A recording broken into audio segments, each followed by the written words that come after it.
I'm so glad that you've chosen this book. It means that you are serious and curious about learning the nuts and bolts of leading more inclusively.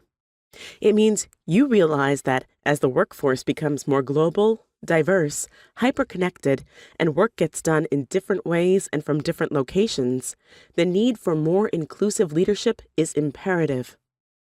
You may have heard that we have a leadership gap, an accountability gap, and an inclusion gap.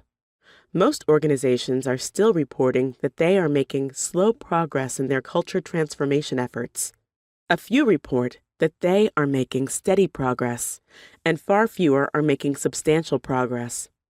The main reasons are because transformation is hard, especially if your organization is rigid, hierarchical, risk-averse, and predominantly homogeneous. The other reasons are because of a lack of training and education, and the pace of change. Leaders say that they can't keep up and have not invested in their skill building at the same pace that change is happening.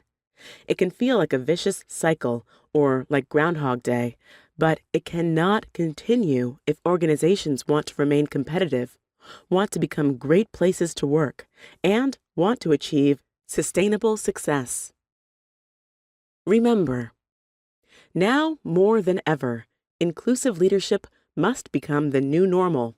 It must become a leadership responsibility and a performance expectation that is as common as managing projects and serving customers.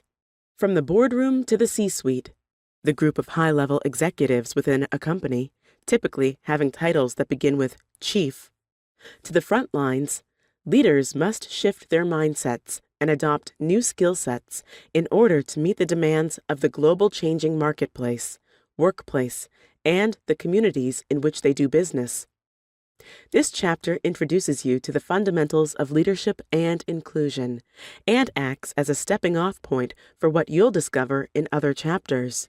It explains why these are critical in driving high performance for the changing workforce, and it acts as the basis from which to develop and demonstrate the skills and competencies that top talent are demanding.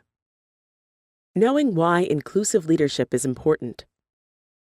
I work with organizational leaders all around the world, and over the past few years, my firm has conducted hundreds of organizational audits, staff focus groups, listening sessions, and training programs to assess the employee experience and the state of the workplace culture.